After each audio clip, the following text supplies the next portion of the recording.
Okay, welcome back, guys. We have another question from chapter 4 of Johnston textbook, and we have this lever BCD that is hinged at point C and is attached to a control rod at point B. We know the P is 100 pounds, and in the A part of the question, we need to determine the tension in rod AB, and we have to find the reaction at C2. So as always, we're going to start with the free body diagram. So we have the force P at the top of the lever, which is 100 pounds.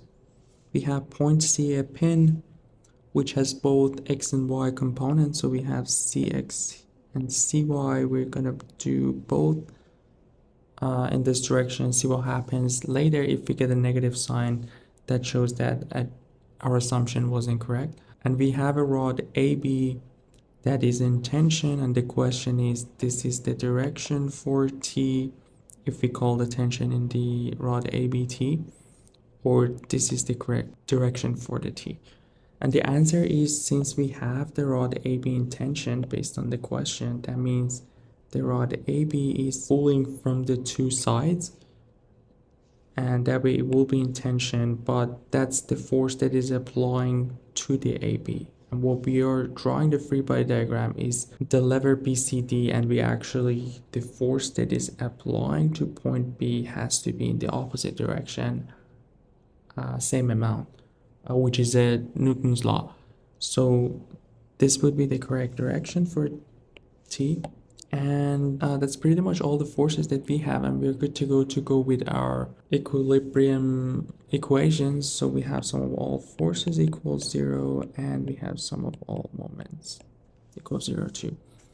We have the most unknown at point C, which makes sense to start with a moment equation about point C, and if we do that, we'll have the moment of the force P, which is in this direction. So clockwise we have a negative sign, and the distance will be would we have from here to here, which is the vertical distance to the line of action, 7.5. By the way, we have a video for the 2D shortcut that I'm using for finding the moment. I'm gonna put the link in the description. Feel free to check that one out. And we have the moment of the force D, which we know this angle is 90 degrees, so our distance will be what we have in here, but how we're going to find that, and the answer is the Pythagorean theorem. We know this is 3, this is 4, and this will be simply square root of 4 squared plus 3 squared, which will be 25, and this will give us 5. So we know the distance is 5 and the moment is counterclockwise, so it is a positive moment.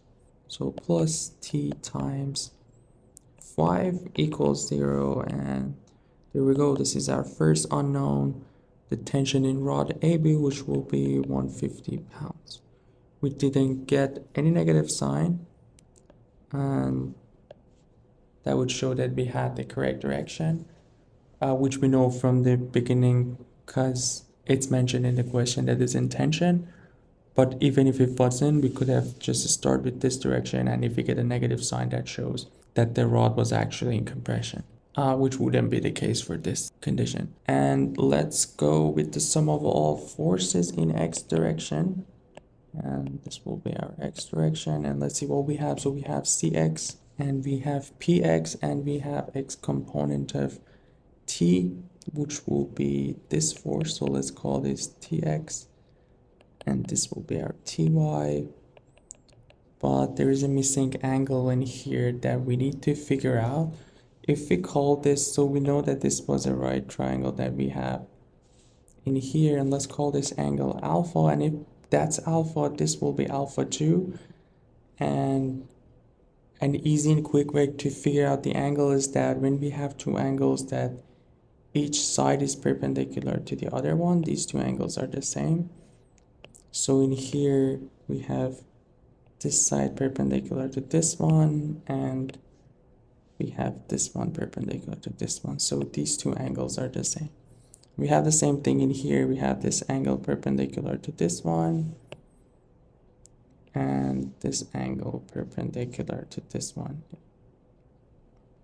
So that means these two angles are the same. This is a nice trick to use in a lot of these questions, and it will be really helpful. So if that's the case, we know our Tx will be T sine of alpha.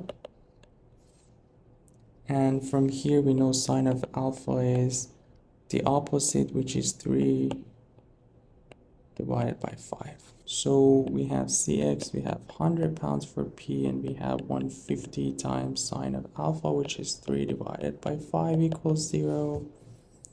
And our Cx will be minus 190 pounds. And the negative sign shows that this was in the correct direction. It has to be to the left. So let's move on with our Fy to find the other unknown that we have at point C.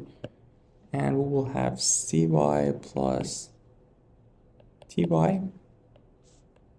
And we know Ty is T. This time Ty will be what we have in here, which is cosine of alpha, or 4 divided by 5. Equals 0, and Cy will be also a negative number, 150 times 4 divided by 5, and Cy will be minus 120 pounds.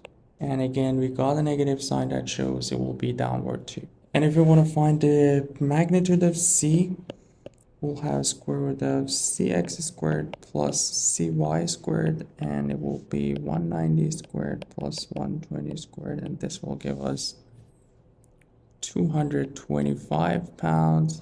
So that's the magnitude. And if you want to find the angle, so we found our Cx and Cy, Cx in this direction, and this will be the magnitude, or C. And if you want to find this angle, we can do the tangent of alpha, and tangent of alpha will be the magnitude of Cy, which is 120 divided by Cx, which we found was 190, and alpha will be the tangent reverse of 120 divided by 190, and that would give us 32.3 degrees. And if we want to write down the final answer, at point C we will have 225 pounds, and the angle here will be 32.3.